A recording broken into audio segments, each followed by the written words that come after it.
இனிமே கண்ணை மூடிட்டு கடலை எண்ணெய் வாங்கலாம். ஏன்னா மந்த்ரா கடலை எண்ணெய் இதயத்தின் தயாரிப்பு. வறுக்க பொரிக்க ஏன் எல்லா சமையலுக்கும் மந்த்ரா தான். மந்த்ரா கடலை எண்ணெய், அபார ருசி, ஆரோக்கியமான உடல் நலம்.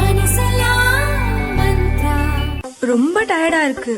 இயற்கையான டேட்ஸ், பாதாம், பிஸ்தா, கேஷு அண்ட் ஹனி கொண்டு தயாரிக்கப்பட்ட lion date nut bites. Trichy மாவட்டம் துறையூரை சேர்ந்தவர் விக்னேஷ். இவரது மனைவி சுகன்யா, வயது 28. நிறைமாத கர்ப்பிணியான சுகன்யா கடந்த 11ஆம் தேதி பிரசவத்திற்காக திருச்சி அரசு மருத்துவமனையில் சேர்க்கப்பட்டார். அன்றே அவருக்கு ஆண் குழந்தை பிறந்தது. உறவினர் பிரேமா உடனிருந்து கவனித்து வந்தார்.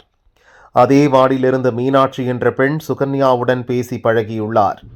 சுகன்யாவுக்கு மீனாட்சி சின்ன சின்ன உதவிகளை செய்துள்ளார். சுகன்யாவின் குழந்தைக்கு நேற்று தடுப்பூசி போட வேண்டும். ஆனால் உறவினர் பிரேமா வெளியில் சென்றுள்ளார்.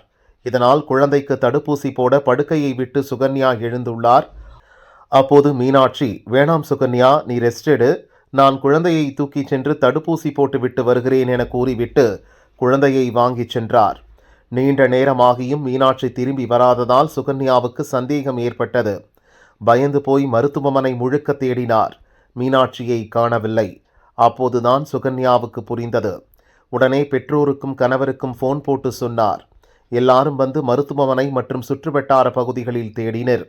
ஆனால் மீனாட்சியை கண்டுபிடிக்க முடியவில்லை. இதனைத் தொடர்ந்து குழந்தையை மீனாட்சி கடத்தி சென்று விட்டதாக அரசு மருத்துவமனை போலீஸ் நிலையத்தில் சுகன்யா புகார் அளித்தார்.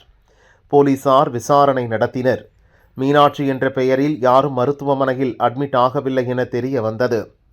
பிரசவ வார்டுக்குள் அடிக்கடி சென்று சுகன்யாவுடன் பேசி உதவிகளை செய்ததால் உறவினராக இருப்பார் என நர்சுகளும் விட்டுவிட்டனர். திட்டம் போட்டுத்தான் அவர் பிரசவ வார்டுக்குள் வந்து சுகன்யாவிடம் பேசி பழகியிருக்கிறார் என தெரிய வந்தது.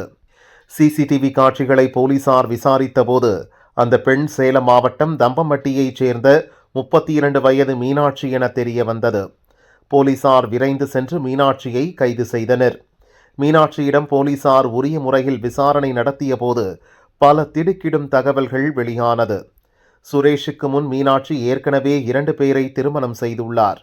2 கணவர்கள் மூலம் 2 குழந்தைகளும் உள்ளனர்.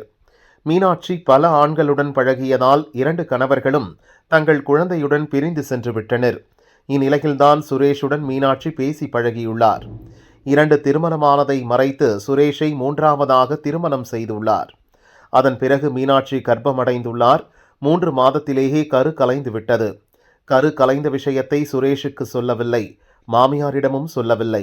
விஷயம் தெரிந்தால் பெரிய பிரச்சனையாகிவிடும் என நினைத்த மீனாட்சி தான் கர்ப்பமாக இருப்பதாக பல மாதங்களாக ஏமாற்றி வந்துள்ளார். இந்நிலையில் ஏதாவது ஒரு குழந்தையை திருட திட்டம் போட்டார். அதன்படி கடந்த 3 நாட்களுக்கு முன் மருத்துவமனைக்கு செக்கப்புக்காக செல்வதாக கூறிவிட்டு திருச்சிக்கு சென்றார். திருச்சி ஹாஸ்பிட்டலில் குழந்தை பெற்றெடுத்த சுகன்யாவிடம் பேசி பழகியுள்ளார். தானும் 7 மாத கர்ப்பமாக இருப்பதாக கூறி நடித்துள்ளார். பிறகு குழந்தையை திருடி கொண்டு ஆட்டோவில் துவாக்குடிக்கு சென்றுள்ளார். அங்கு வசிக்கும் தன் தந்தையிடம் பணம் வாங்கி கொண்டு சேலம் பஸ்ஸை பிடித்து தம்மம்பட்டிக்கு திரும்பி வந்துள்ளார். தனக்கு 8 மாதத்திலேயே ஆண் குழந்தை பிறந்துவிட்டதாக கணவர் வீட்டாரிடம் பொய் சொல்லியிருக்கிறார்.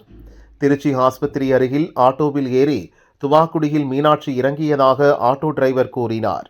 அங்கிருந்து சேலம் செல்லும் பஸ்ஸில் அவர் ஏறியதை சிசிடிவி மூலம் போலீசார் கண்டுபிடித்தனர். தம்மம்பட்டியில் அவர் குழந்தையுடன் இறங்கியதாக கண்டக்டர் சொல்ல அங்கு போய் மீனாட்சியை கைது செய்துள்ளனர்.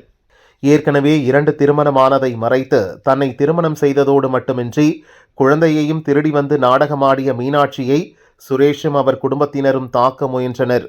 அவர்களிடமிருந்து மீனாட்சியை மீட்டு திருச்சிக்கு போலீசார் அழைத்து வந்தனர். மீட்கப்பட்ட குழந்தையை தாய் சுகன்யாவிடம் சேர்த்தனர். கடத்தப்பட்ட 8 மணி நேரத்தில் போலீசார் துரிதகதியில் விசாரணை நடத்தி குழந்தையை மீட்டதற்காக போலீசாருக்கு சுகன்யா கண்ணீர் மல்க நன்றி சொன்னார். மீனாட்சியின் பேக்ரவுண்ட் போலீசாருக்கு பல சந்தேகங்களை ஏற்படுத்தியுள்ளது. குழந்தை கடத்தல் கும்பலாக இருப்பார்களா என்ற சந்தேகத்தில் அவர் கணவர் சுரேஷ் மற்றும் குடும்பத்தினரிடம் விசாரணை நடத்தி வருகின்றனர். மீனாட்சியின் தந்தை மற்றும் முன்னாள் கணவர்களிடமும் விசாரணை நடத்தப்பட்டு வருகிறது. திருச்சி மருத்துவமனையில் குழந்தையை பெண் கடத்திச் சென்ற சம்பவம் நோயாளிகள் மத்தியில் பரபரப்பாக பேசப்படுகிறது.